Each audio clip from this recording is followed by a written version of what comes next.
Bienvenue dans 13h15 pour une nouvelle série inédite et arrêtons-nous aujourd'hui sur l'un de nos plus énigmatiques faits divers, une affaire qui va alimenter tellement de littérature, d'interprétations, de fantasmes et de querelles judiciaires. Un mystère qui commence et repose sur une inscription, sur une porte. Omar m'a tué. Une faute d'orthographe qui va devenir la plus célèbre de l'histoire criminelle française. Depuis 1994 et la condamnation du jeune jardinier à 18 ans de réclusion criminelle pour la mort de Guylaine Marchal, retrouvée morte dans la cave de sa maison à Cannes. L'affaire a comme un parfum d'erreur judiciaire. Voilà 30 ans qu'Omar Haddad clame son innocence et se bat pour la faire reconnaître. C'est ce dernier combat que les équipes de 13h15 vous racontent. C'est l'acte 1 de notre série.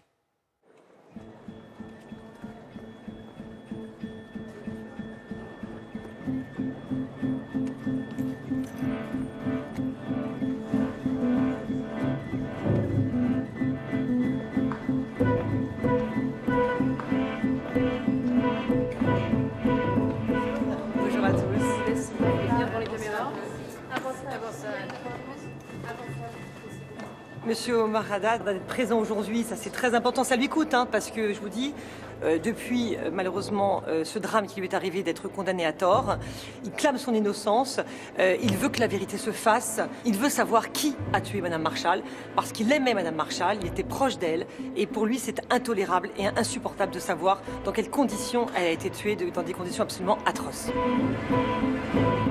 Voilà. Merci pour mon retour, merci pour confiance en la justice. Merci. Et on est là. On est tous d'ailleurs. Merci beaucoup. Au revoir, monsieur. Merci beaucoup. Merci. Ce jour-là, le jardinier le plus célèbre de France est venu une fois encore dire au plus haut magistrat qu'il n'a pas tué sa riche patronne il y a 30 ans.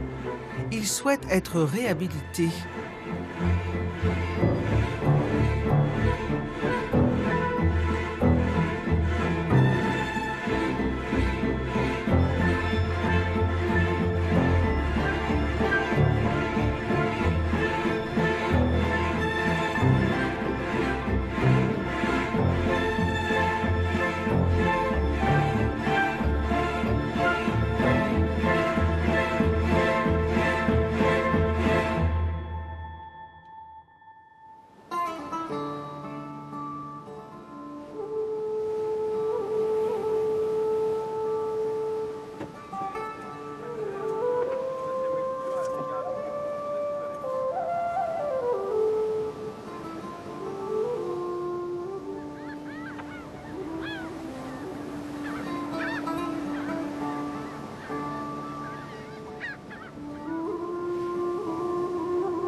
Dans ma jeunesse, je marchais pendant 10 heures le long de l'immense plage de sable fin pour pouvoir rêver tranquillement.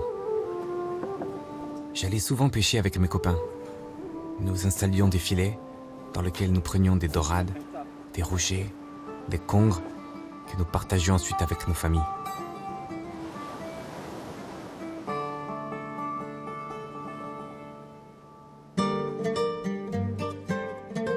Je suis né le 1er juillet 1962 à Beni Oulishek Betaïb, près de Nador, au Maroc, dans une région de montagne aride.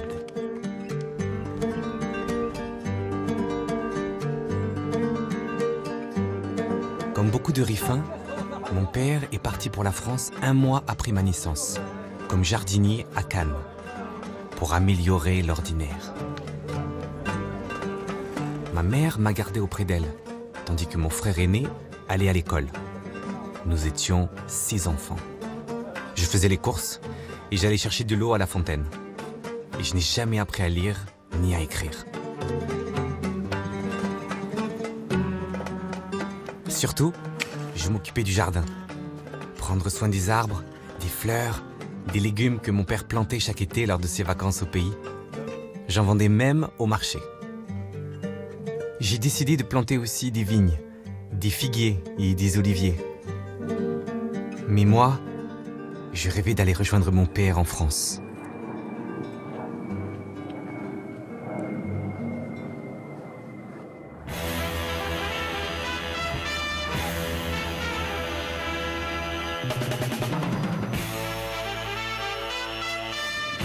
Le 5 août 1985, le rêve se réalise. Omar a 23 ans. Il découvre l'Eldorado, Cannes, la Mecque du cinéma. Une vie nouvelle commence au pays des paillettes.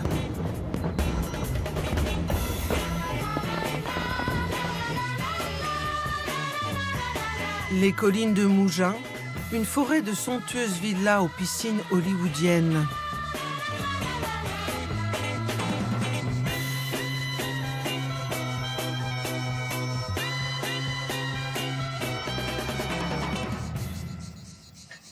Son père, Abdeslam, employé dans plusieurs propriétés, introduit Omar dans ce milieu fermé.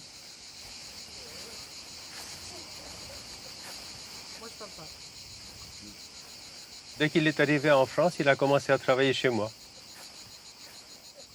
Le père me l'a présenté. Comme il était jeune, tous les travaux beaucoup plus durs, je le prenais pour faire. Omar a beaucoup travaillé dans le jardin. Le palmier que vous voyez là, par exemple, le jasmel, le bougainvillier, ça vient d'Omar. C'est un homme charmant, toujours souriant, très correct, très honnête, sans aucun problème. Bientôt, il devient aussi le jardinier d'une voisine de Nizar Chérif, Francine Pascal.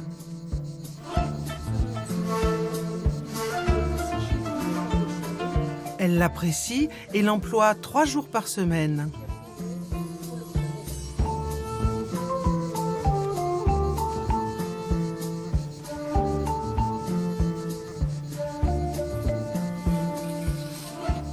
C'est quelqu'un de très discret.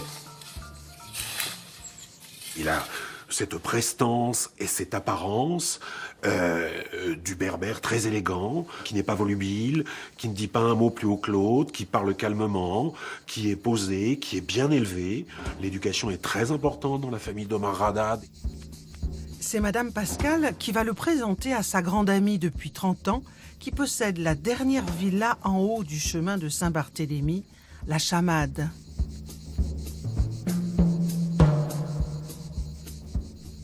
Guylaine Marchal, riche veuve d'un équipementier automobile. À son service, une femme de ménage, elle doit trouver aussi un nouveau jardinier.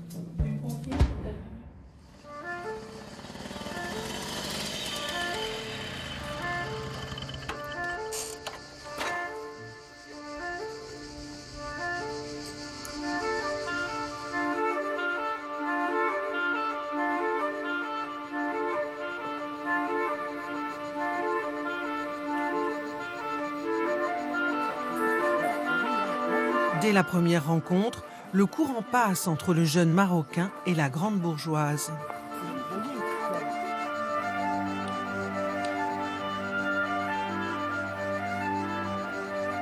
Il va être employé par Madame Pascal et par Madame Marchal. Il est en terrain connu, donc il est un peu dans un cocon, une certaine protection. La vie se déroule très bien, il est très heureux.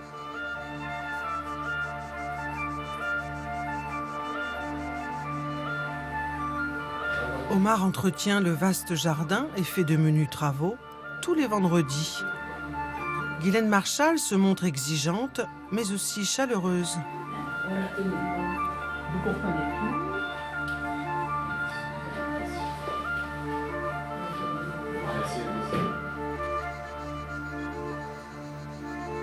Elle vit seule, une soixantaine douce,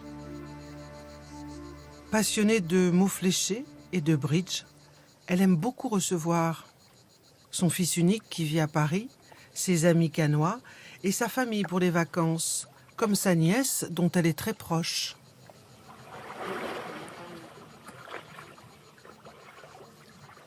C'était une femme qui aimait la vie, qui était joyeuse. C'était une tante chérie. Je ne sais pas pourquoi. Vous savez, on s'entend bien avec quelqu'un ou on s'entend moins bien. Et moi, je l'aimais beaucoup et je crois qu'elle m'aimait bien. Et ce que j'aimais chez elle, c'est que c'était une femme élégante. Quand elle rentrait dans une pièce, on la remarquait. Elle était toujours élégante, soignée, souriante. Et puis, ce que j'aimais chez elle, c'était son franc-parler. Aujourd'hui, on dirait qu'elle parlait cash. Et ça, j'aimais bien ça. Elle était née en 1926, donc il faut se replacer à cette époque. Elle a 14-15 ans pendant la Deuxième Guerre mondiale. Elle a ses parents qui font de la résistance, donc tout ça, Elle habite Paris, le Paris occupé, et je pense que tout ça, ça forge le caractère. Femme de tête et maîtresse de maison accomplie, cette vie de rentière, Guylaine Marchal semble s'en satisfaire. Elle avait de l'argent. Ce n'est pas des fortunes considérables, mais enfin, c'est, je dirais, une bonne bourgeoisie. Et elle vivait tranquillement dans sa maison de Mougins, où sa famille venait la voir, son fils en particulier. Et elle avait une vie paisible, tranquille. Elle avait quelques amis dans la région. C'est une femme sans histoire, vraiment. Les années se suivent, baignée de luxe, calme et volupté, un air de dolce vita.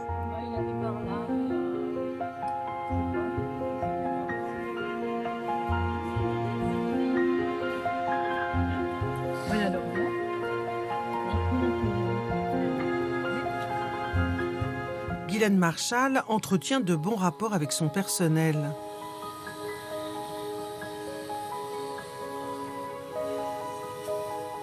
Elle était plutôt bienveillante. Mais je crois qu'elle a été bienveillante toute sa vie. Enfin, je veux dire, il n'y avait pas... Je n'ai jamais entendu parler d'accrochage avec soit sa femme de ménage, soit son jardinier. Jamais.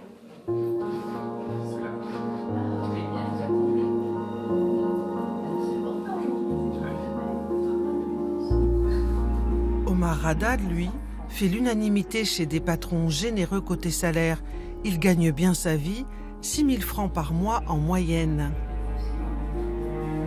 Alors 500 000, 1500 et 1300. Bien beau week-end, ça me fait aussi. Avant la Omar Haddad suit l'exemple de son père, mais jusqu'à un certain point, parce que lui, il va construire sa vie en France. Il va s'installer, il va prendre une épouse, il va avoir des enfants, il va trouver un travail. Donc, il ne va pas penser à retourner au Maroc, forcément. Sa vie, c'est la France. Le jeune homme a rencontré Latifa, née à Toulon, dans une fête de famille.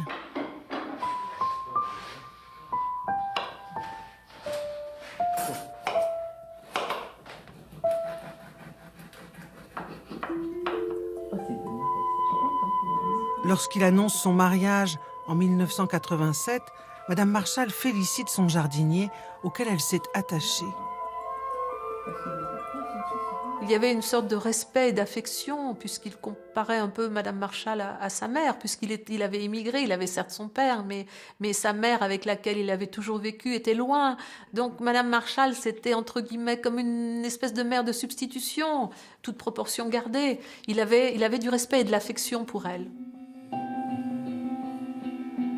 La future épouse, Latifa, avant son premier enfant, a aussi travaillé comme femme de ménage pour Guylaine Marchal.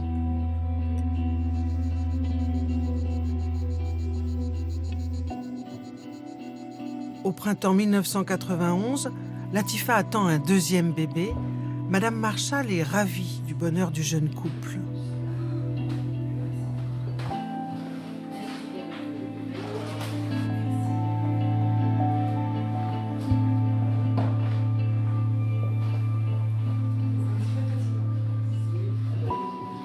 Les rapports entre Madame Marchal et Latifa Haddad étaient très bons. Le couple, d'abord, avait été logé par Madame Marchal. Elle avait beaucoup de tendresse pour Latifa Haddad.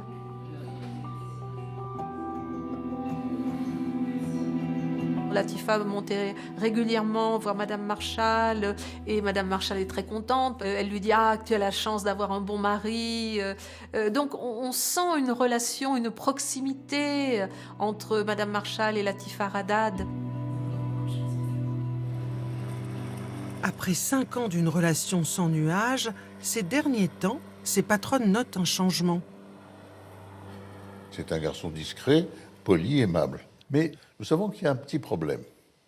C'est qu'il a besoin d'argent. Il réclamait de l'argent de plus en plus tôt dans le mois. Madame Marchal ? Oui. J'ai fini les jardins. Vous avez réfléchi pour l'avance? Madame Marchal et Madame Pascal s'en étaient entretenues. Et avaient dit, c'est curieux, pourquoi notre Omar, si gentil, a besoin d'argent si tôt. Donc, ça paraissait un peu curieux.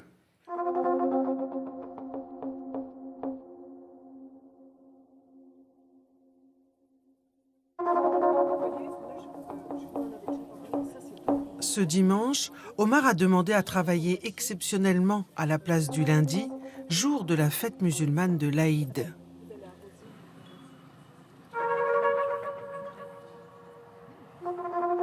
Il va travailler chez Madame Pascal, qui est une voisine de Madame Marchal. Il va y rester jusqu'à 11h30, 12h. Ce matin-là, Guylaine Marchal est seule à la chamade, sa femme de ménage est en repos. Elle s'est levée, elle a préparé son petit déjeuner elle-même. On sait qu'elle faisait des mots croisés.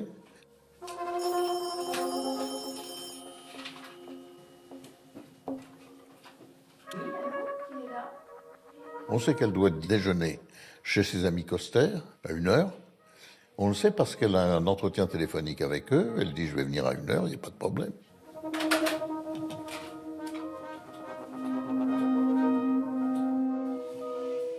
Omar Haddad, lui, décide de rentrer déjeuner à son domicile au Canet-Rocheville, à 6 km.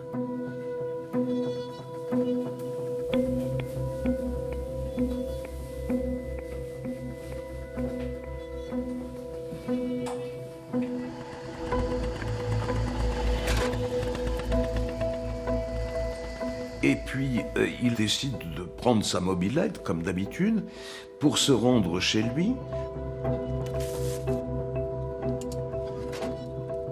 Avant de regagner son domicile, il fait une halte dans une boulangerie où il achète une baguette de pain.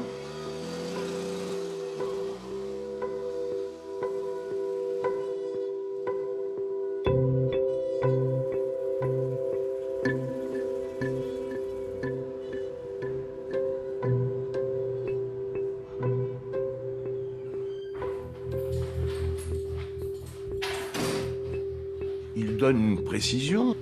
L'émission de télé qu'il regarde à ce moment-là. La tradition est de s'afficher, regardez à la fin du prix le plus important, c'est-à-dire des encyclopédies. Maintenant, c'est à vous de jouer votre premier chiffre, qui revient d'ailleurs assez souvent. Je ne sais pas si vous allez le choisir. Le 1, voilà. Le 1. Bien. Ensuite. Le 0. Le 0.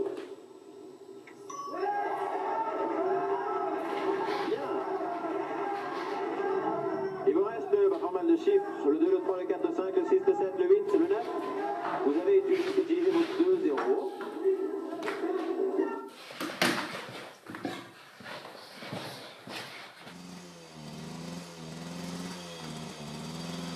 Et il est de retour chez Madame Pascal.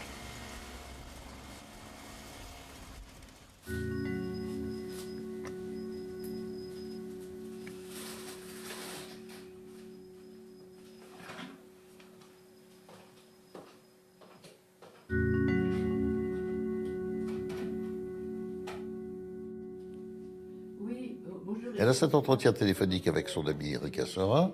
Elle lui dit qu'elle vient de se laver, qu'elle fait prendre sa douche, qu'elle finit de se préparer parce qu'elle va chez ses amis Coster.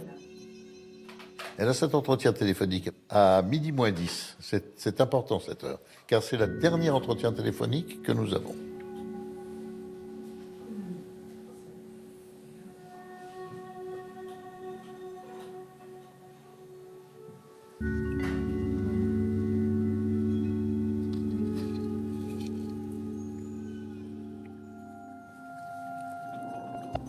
Tout l'après-midi, Omar Haddad poursuit son travail chez Madame Pascal jusqu'à 17h.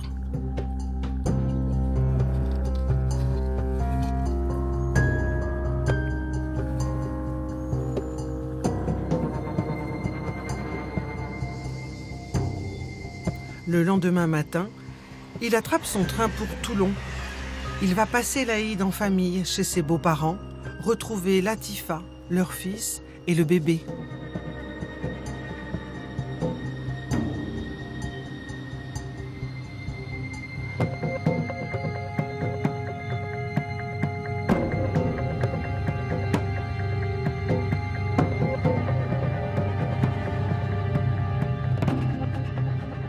cousin m'appelle et il me dit, en quelques phrases, « Maman a disparu, elle ne répond pas au téléphone, elle n'est pas dans la maison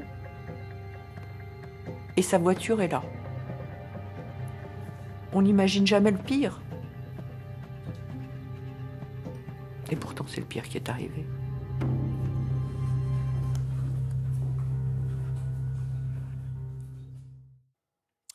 Le pire est arrivé en apparence un dimanche ordinaire, ce 23 juin 1991, pour la riche veuve qui mène une vie sociale très active, comme pour le jardinier qui s'apprête à fêter l'Aïd dans sa belle famille. Entre les deux, s'est nouée une relation presque filiale, mais ce jour-là se produit un crime, un huis clos d'une violence effroyable dans la cave d'une villa de rêve. C'est l'acte 2.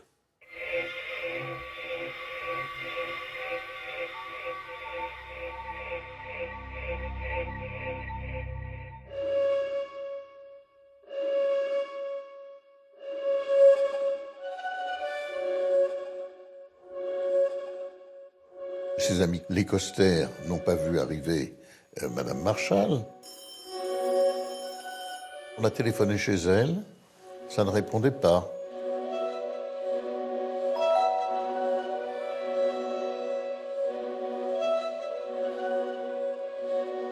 Puis la voisine, Madame Pascal, est venue avec la société de surveillance, qui a constaté que la porte n'était pas fermée à clé, les fenêtres étaient restées ouvertes, les volets n'avaient pas été tirés, l'alarme n'était pas mise, donc ça commençait à devenir inquiétant.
Et les gendarmes viennent,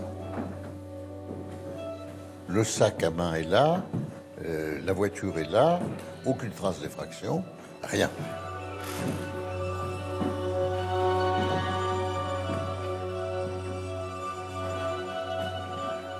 Mon cousin m'appelle et il me dit, en quelques phrases, « Maman a disparu, elle ne répond pas au téléphone, elle n'est pas dans la maison et sa voiture est là. » Et là, je me suis dit, mais il y a un truc qui n'est pas normal, c'est qu'elle ne serait jamais sortie de cette propriété sans voiture. Parce que quand on connaît le chemin qui monte à la Chamade, c'est une petite route goudronnée, mais elle est hyper raide. Donc il n'y a aucune raison. Elle aurait pu aller chez une voisine, mais je crois qu'ils avaient appelé les voisins et personne ne l'avait vue. Et il me dit, je descends par l'avion ce soir. Et là, je lui ai dit, je viens avec toi.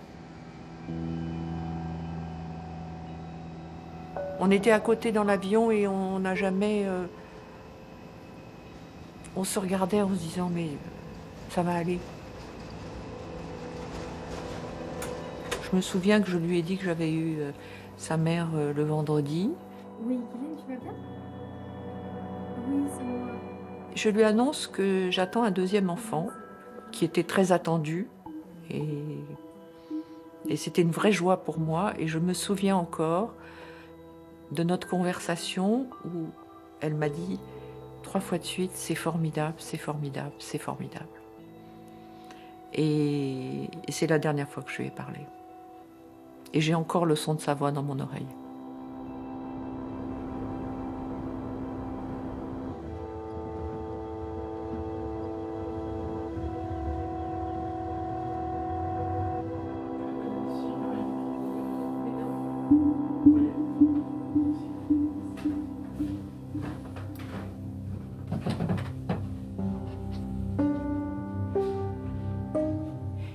imaginé qu'elle avait eu un malaise, qu'elle avait voulu aller chez un voisin, qu'elle était tombée dans son jardin, parce que elle était un peu en haut d'une côte, donc il y avait une partie de son jardin qui était un peu en contrebas.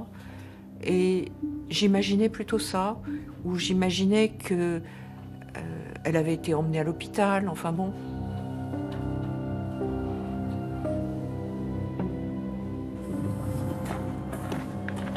Depuis l'après-midi, les gendarmes ont déjà vérifié ces hypothèses, toutes vaines, mais ils continuent de fouiller les moindres recoins de la propriété. Et les gendarmes cherchent et à un moment, ils s'aperçoivent qu'il y a devant la maison ce petit escalier raide dont ils comprennent très bien qu'il va vers une cave ou un sous-sol. Et ils descendent et il y a une porte qui est fermée à clé. Très bien. Ils vont dans la maison et ils trouvent la clé dans une boîte. Enfin, passons sur les détails. Si la clé qui permet d'accéder à la cave et à la chaufferie rentre sans difficulté dans la serrure, il n'en va pas de même pour ouvrir en réalité la porte.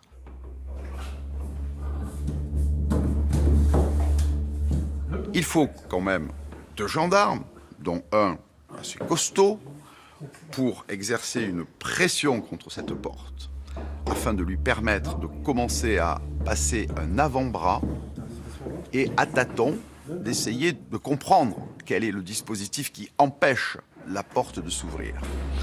Il tombe d'abord sur un objet qui lui apparaît assez rapidement être comme une espèce de lit pliant, en tout cas, et qu'il fait basculer.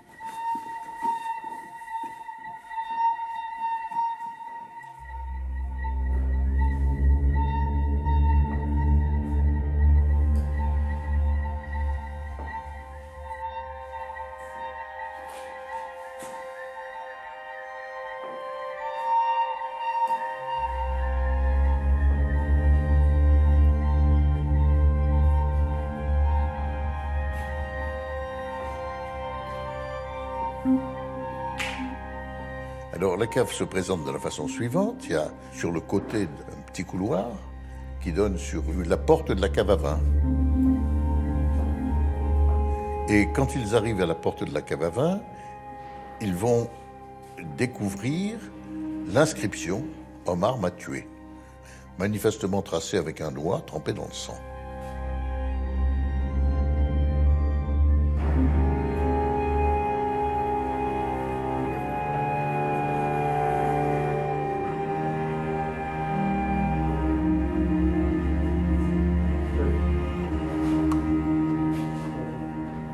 Puis, on voit très bien le cheminement jusqu'à la chaufferie. Et il voit un corps qui, celui de Madame Marchal, la tête est tournée vers l'entrée de la chaufferie.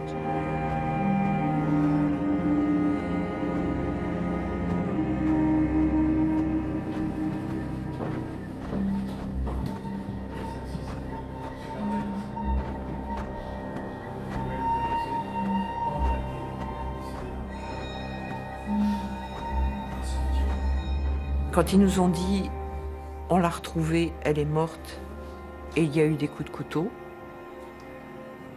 alors là, ça c'est un vrai effet de sidération. Les gendarmes nous disent tout de suite que non, il ne faut pas qu'on aille la voir. Elle serait morte dans un accident de voiture ou de maladie, le deuil n'est pas le même. C'est difficile à croire que quelqu'un a été tué. Le fait que la mort ait été donnée, c'est un deuil particulier. Bien sûr, on ne verra plus la personne, bien sûr, elle est morte. Mais les circonstances, on a un sentiment d'injustice. C'est la violence de la mort, de la mort donnée par quelqu'un, qui fait que c'est difficile. Guylaine Marchal avait 65 ans. Elle a été tapée de face avec le chevron. Elle a reçu 2 coups. Un premier où elle s'est protégée avec sa main. L'un de ses doigts a été sectionné par le chevron. 5 coups de chevron, 15 coups de couteau. Une violence inouïe mais aucun coup mortel. Selon le médecin légiste venu sur place, elle a pu survivre 15 à 20 minutes.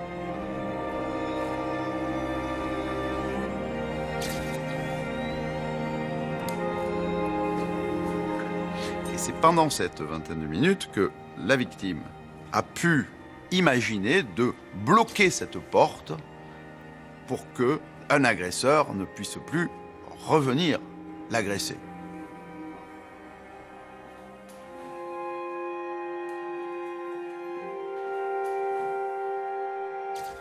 Et c'est sur la porte de la chaufferie que sera retrouvée la deuxième inscription, Omar Maté. Mais là, la victime était beaucoup plus faible, agonisante, et n'a pas pu terminer sa phrase.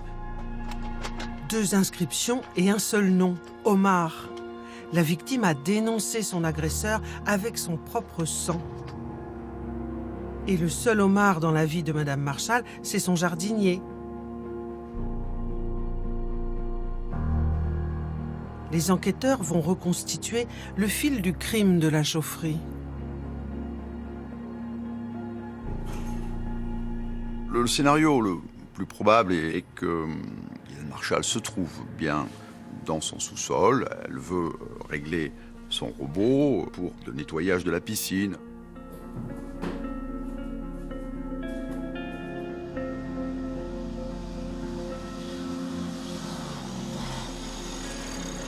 Et puis Omar Haddad, lui, de son côté, a les clés du portillon.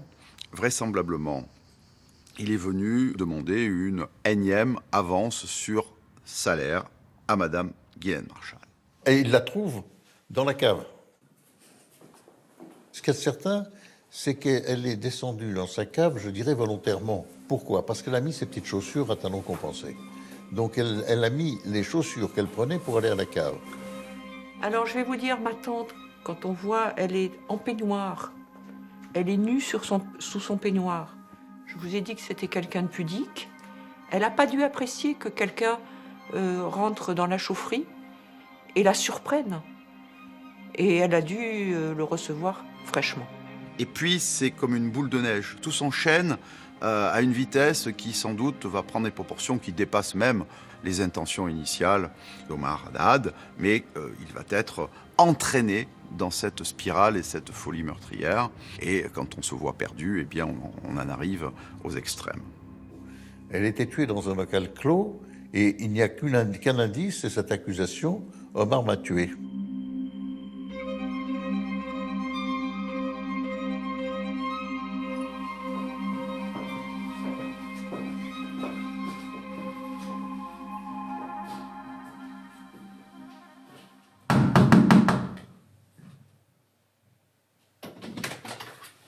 Monsieur Armad, bonjour, gendarmerie nationale. Veuillez nous suivre si vous voulez pour une audition. Oui, pourquoi? On vous expliquera, brigade. Venez, brigade. Allons-y. Madame.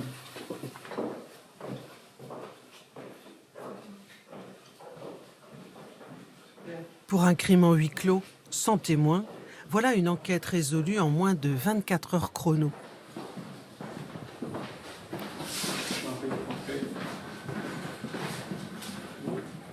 Vous allez être entendu à l'occasion du meurtre de Mme Marchal Ghislaine. Les gendarmes m'ont brutalement posé cette question. Pourquoi tu as tué Madame Marchal? Quel est votre nom? Ils m'ont montré une photo d'elle couverte de sang. C'est de cette façon horrible que j'ai appris sa mort. Tu la connais, cette femme, pourtant? Évidemment que tu la reconnais. Sinon, pourquoi tu l'as tuée? Pourquoi vous dites tuer? Je l'ai pas tuée. À vous, purée! C'est le sang de Madame Ghislaine. Tu te souviens, Madame Ghislaine? Qui s'est marqué sur la porte? T'as été dénoncé? Qu'est-ce qui a marqué, là? Tué. Qu'est-ce qui a marqué, là? On part de la désignation d'Omar sur ses portes en lettres de sang, c'est terminé. C'est forcément lui. Ce scénario, on ne peut pas raisonnablement y croire. Il est totalement extravagant. Parce que qui écrit en parlant de soi-même au passé? Madame Marchal s'enterre en parlant d'elle au passé. Et en disant « Omar m'a tué », elle s'exprime comme si elle était déjà morte. C'est absolument impossible. Un petit café, chef? Ah, volontiers. Et où? Allez, lève-toi. La deuxième nuit au poste a été beaucoup plus pénible pour moi. Je ne tenais plus debout. Et dès que je manquais de m'endormir, les gendarmes me retiraient ma chaise. C'était un vrai supplice. Alors, le procès-verbal de la garde à vue est signé, mais nous constatons qu'il n'y a pas eu d'interprète. Il ne maîtrise pas le français. Il peut s'exprimer pour les besoins de la vie courante, mais certainement pas tenir une conversation qui a trait à des choses précises. C'est une des aberrations de ce dossier. Ça n'est pas la seule. Le 27 juin 1991, Omar Haddad est emmené chez le juge d'instruction qui l'inculpe du meurtre de Guylaine Marchal.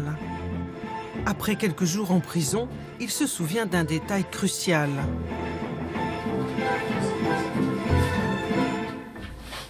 Alors, tu lui dis bonjour, monsieur le juge.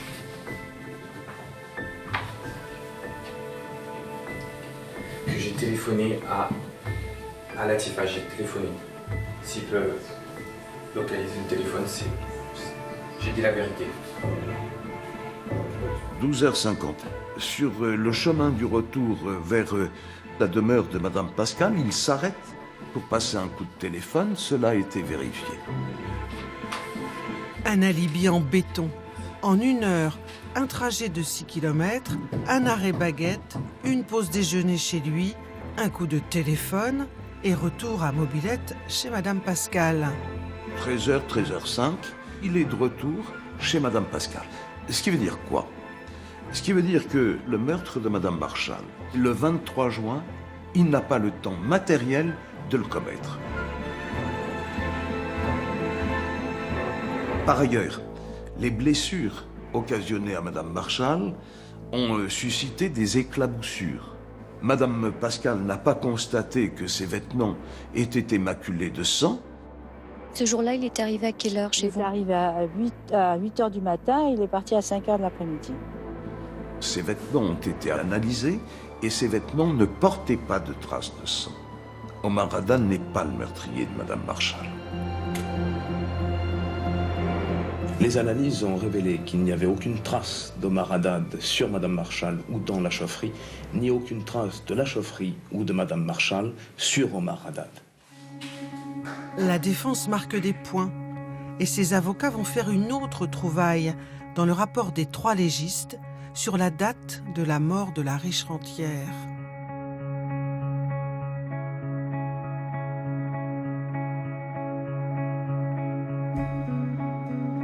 Un médecin doit venir constater le décès. Selon lui, le décès remonte à un peu plus de 6 heures. Nous serions donc le 24. Or, le 24 juin 1991, Omar Haddad était à Toulon et ne peut donc être le meurtrier de Madame Marchal. Nous allons voir le juge, nous tapons à sa porte. Monsieur le juge, on vient de prendre connaissance du rapport. Bien évidemment, vous allez ordonner immédiatement la mise en liberté d'Omar Haddad. Pourquoi? Le rapport d'expertise. Ah ben, j'ai pas encore vu. Monsieur le juge, 24 juin 1991. Mais là, ça colle plus. Donc il faut qu'on nous explique, et c'est ce qu'on nous dit, mais in extenso, dans les écrits de l'époque, que c'est une coquille. Pardon d'insister, mais c'est pas qu'un expert commette une erreur, peut-être. 2 experts commettent une erreur, peut-être. Mais 3 experts, c'est tout de même quelque chose qui est extrêmement surprenant. Il fallait refaire tout le rapport. Mais eux, ils ont changé la date, juste changé la date. Mais les constatations sont les mêmes. C'est de l'escroquerie. 8 mois après, toujours aucune preuve, mais retour à la chamade. Ce jour-là, le juge d'instruction a décidé de faire une reconstitution sur les lieux. Omar Haddad n'assiste pas. Il refuse d'y assister, ce que je comprends, parce qu'il nie y être. C'est donc c'est ce que nous recommandons en général souvent à nos clients, de ne pas aller à l'endroit où on les accuse d'être allés quand ils contestent y être allés. Il y a ces 2 avocats, qui sont Girard et Baudou. Leur client, lui, reste dans l'estafette de la gendarmerie.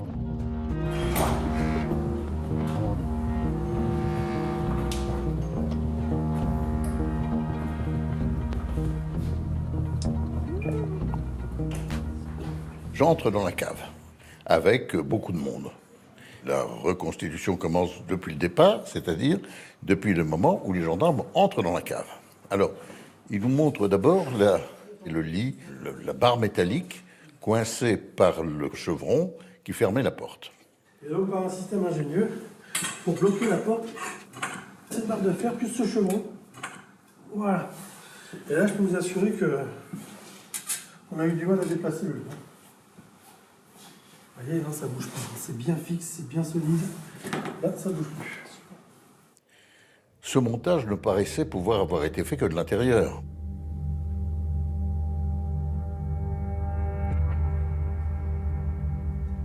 Et ce jour-là, voyant les traces, revoyant l'endroit où étaient les choses, ce que pouvait s'être passé, j'ai eu la conviction absolue que ce ne pouvait être que Madame Marchal qui avait fait ces inscriptions.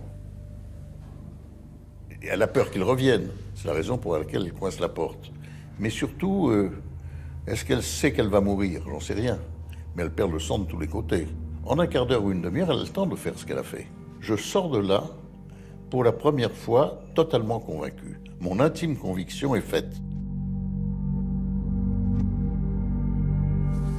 Elle a écrit une première fois à genoux, Omar m'a tué, et une deuxième fois couché sur le côté avant de mourir, Omar m'a tué. Et avant cela, elle a poussé contre la porte un lit et une barre de fer pour empêcher celui qui était sorti et qui avait fermé la porte en clé de rentrer. Pour les enquêteurs, la victime grièvement blessée s'est relevée, a parcouru plus de 6 mètres aller et retour, porté un lit de 12 kilos et installé un blocage de la porte.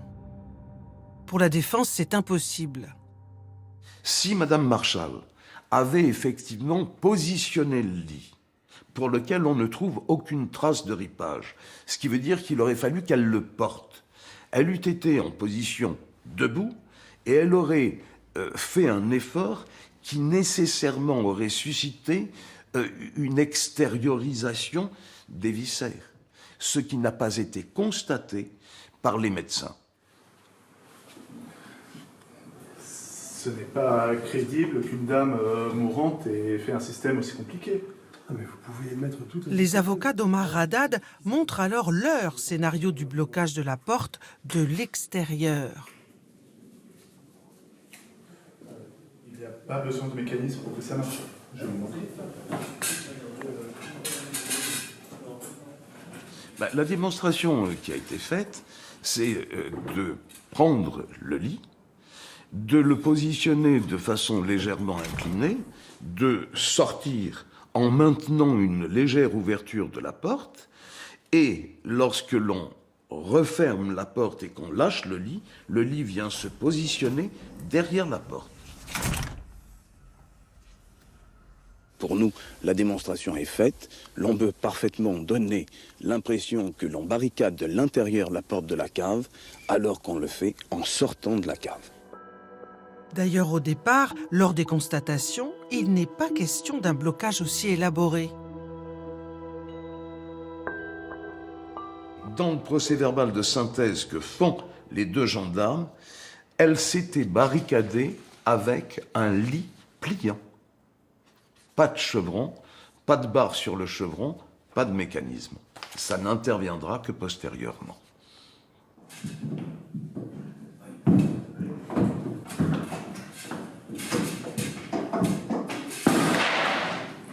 Moi, je dis que le blocage tel que les enquêteurs le décrivent, c'est de l'imagination pure des enquêteurs.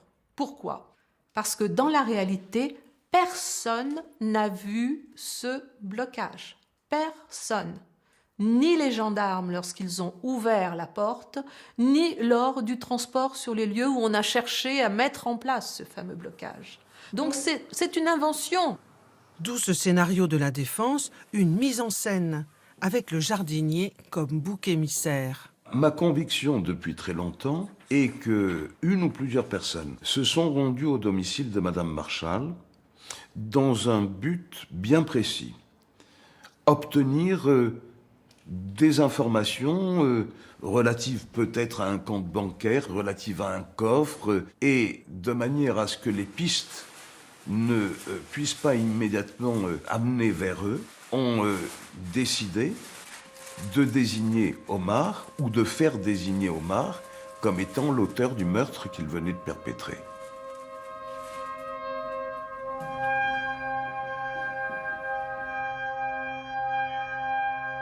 Mais à l'issue de cette reconstitution controversée pour le moins, le juge décide que l'enquête est bouclée. Omar Haddad reste le meurtrier, désigné par une femme à l'agonie.